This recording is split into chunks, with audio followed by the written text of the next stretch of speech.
People work hard, but Hong Kong's success is not based on the exploitation of workers.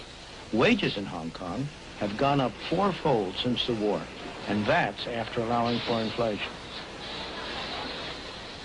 The workers are free to work what hours they choose, free to move to other jobs if they wish. The market gives them that choice. You can be sure that somebody somewhere is willing to pay for these cheap plastic toys. Otherwise, they simply wouldn't be made.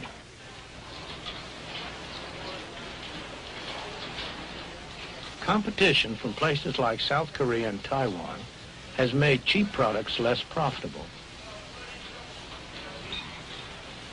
So Hong Kong businessmen have been adapting.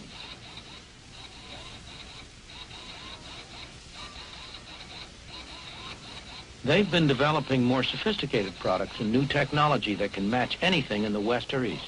And their employees have been developing new skills.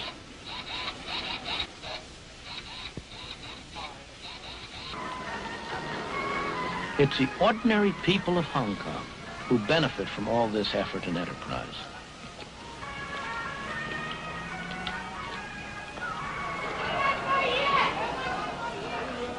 This thriving, bustling, dynamic city has been made possible by the free market, indeed the freest market in the world. The free market enables people to go into any industry they want, to trade with whomever they want, to buy in the cheapest market around the world, to sell in the dearest market around the world.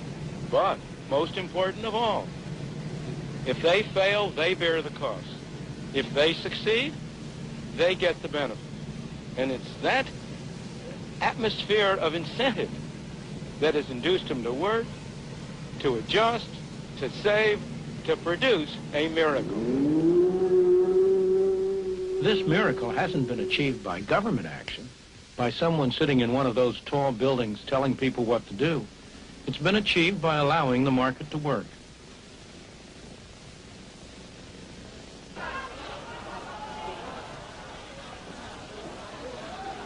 Walk down any street in Hong Kong and you'll see the impersonal forces of the market in operation.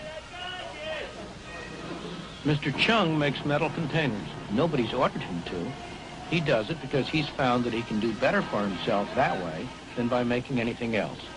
But if demand for metal containers went down, or somebody found a way of making them cheaper, Mr. Chung would soon get that message. A few doors away, Mr. Yu's firm has been making traditional Cantonese wedding gowns for 42 years. But the demand for these elaborate garments has fallen. The firm has already gotten that message and is now looking for another product. The market tells producers not only what to produce, but how best to produce it through another set of prices. The cost of materials, the wages of labor, and so on. For example, if these workers could earn more doing something else, Mr. Ho would soon find a way to mechanize his picture frame production. Inside this Chinese medicine shop, a market transaction's going on. The customer's confidence that this painful-looking ordeal will help him doesn't rest on any official certification of the bone doctor's qualifications. It comes from experience, his own or his friends. In his turn, the doctor treats him not because he's been ordered to, but because he gets paid. The transaction is voluntary, so both parties must expect to benefit or it will not take place.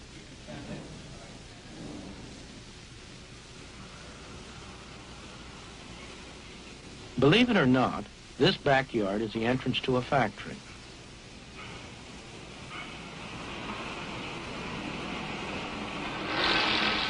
The workers here are some of the best paid in Hong Kong. It's hot, sticky, and extremely noisy. The workers are highly skilled, so they can command high wages. They could induce their employer to improve working conditions by offering to work for less, but they would rather accept the conditions, take the high wages, and spend them as they wish. That's their choice. The best-known statement of the principles of a free market, the kind of free market that operates in Hong Kong, was written on the other side of the world.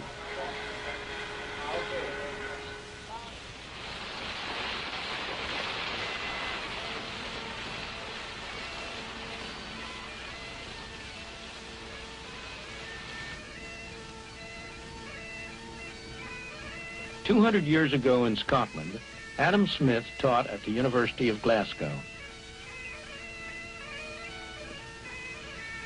His brilliant book, The Wealth of Nations, was based on the lectures he gave here. The basic principles underlying the free market, as Adam Smith taught them to his students in this university, are really very simple. Look at this lead pencil. There's not a single person in the world who could make this pencil. Remarkable statement? Not at all. The wood from which it's made, for all I know, comes from a tree that was cut down in the state of Washington. To cut down that tree, it took a saw. To make the saw, it took steel. To make the steel, it took iron ore. This black center, we call it lead, but it's really graphite, compressed graphite. I'm not sure where it comes from, but I think it comes from some mines in South America. This red top up here, the eraser, bit of rubber, probably comes from Malaya, where the rubber tree isn't even native. It was imported from South America by some businessmen with the help of the British government. This brass ferrule, I haven't the slightest idea where it came from, or the yellow paint, or the paint that made the black lines, or the glue that holds it together. Literally thousands of people cooperated to make this pencil. People who don't speak the same language, who practice different religions, who might hate one another if they ever met. When you go down to the store and buy this pencil, you are in effect trading a few minutes of your time for a few seconds of the time of all those thousands of people. What brought them together and induced them to cooperate to make this pencil? There was no commissar sending out orders from some central office. It was a magic of the price system, the impersonal operation of prices that brought them together and got them to cooperate to make this pencil so that you could have it for a trifling sum. That is why the operation of the free market is so essential, not only to promote productive efficiency, but even more to foster harmony and peace among the peoples of the world. These people are crossing between two very different societies. This is Lo Wu, the official border crossing point between China and Hong Kong. On this side of the border, people are free not only in the marketplace, but in all their lives. They are free to say what they want, to write what they want, to do pretty much as they please. Not so over there. That is why people in China who cannot get permission to leave go to desperate lengths to escape. They risk their lives in the process. Many lose their lives, but that doesn't keep others from following. Some are attracted by the higher material standard of life in Hong Kong, but more by the natural human desire to be free. The people who get official permission to leave China are fortunate. They're going to be able to enjoy the benefits of the economic freedom they'll find in Hong Kong. But more important, that will give them a much wider freedom. Human and political freedom has never existed and cannot exist without a large measure of economic freedom. Those of us who have been so fortunate as to have been born in a free society tend to take freedom for granted, to regard it as a natural state of mankind. It is not. It is a rare and precious thing. Most people throughout history, most people today have lived in conditions of tyranny and misery, not of freedom and prosperity. The clearest demonstration of how much people value freedom is the way they vote with their feet when they have no other way to vote. Hong Kong is very far from utopia. It has its slums, its crime, its desperately poor people.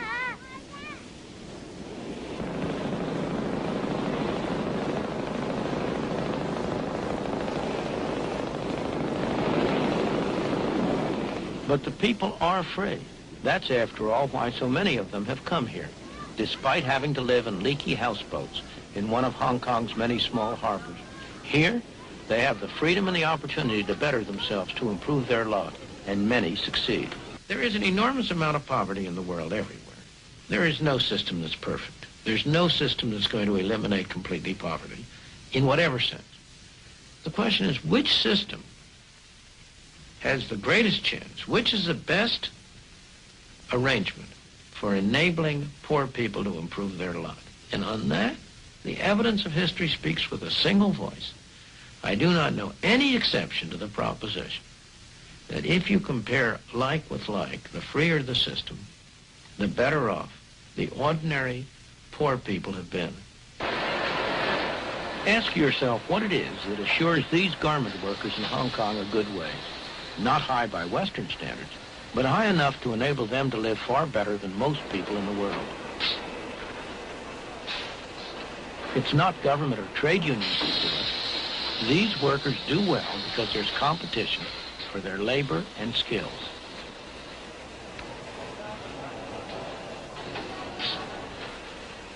When a businessman faces trouble, a market threatens to disappear, or a new competitor arises, there are two things he can do.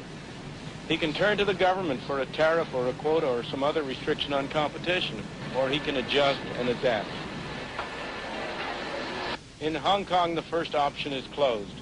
Hong Kong is too dependent on foreign trade so that the government has simply had to adopt a policy of complete non-interference. That's tough on some individuals, but it's extremely healthy for the society as a whole.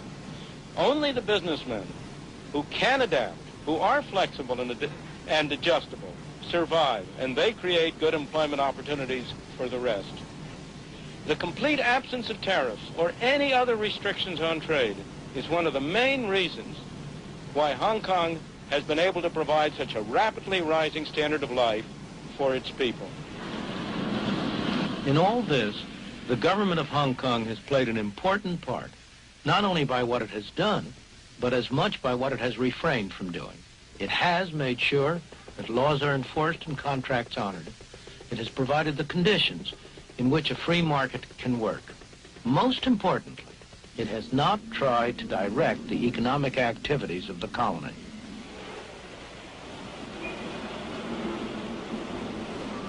No government official is telling these people what to do. They're free to buy from whom they want, to sell to whom they want, to work for whom they want. Sometimes it looks like chaos, and so it is.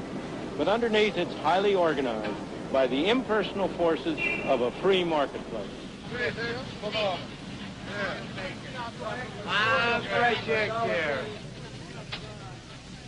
The impersonal forces of a free marketplace at work, back here in the United States.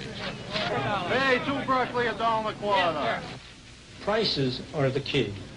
The prices that people are willing to pay for products determines what's produced. The prices that have to be paid for raw materials, for the wages of labor and so on, determine the cheapest way to produce these things. And in addition, these self-same prices, the wages of labor, the interest on capital and so on, determine how much each person has to spend on the market. It's tempting to try to separate this final function of prices from the other two, to think that somehow or other you can use prices to transmit the information about what should be produced and how it should be produced without using those prices to determine how much each person gets. Indeed, government activity over the past few decades has been devoted to little else.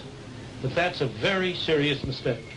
If what people get is not going to be determined on what they produce, on how they produce it, on how successfully they work, what incentive is there for them to act in accordance with the information that's transmitted? There's only one alternative: force. Some people telling other people what to do. Nice? Oh, boy, look what I got. Real good tomato. Real nice. Hey, come on, try one of those tomatoes. You don't eat home anymore. Have free lunch over here. You eat for nothing over here. Go ahead, eat. We don't charge you. Have a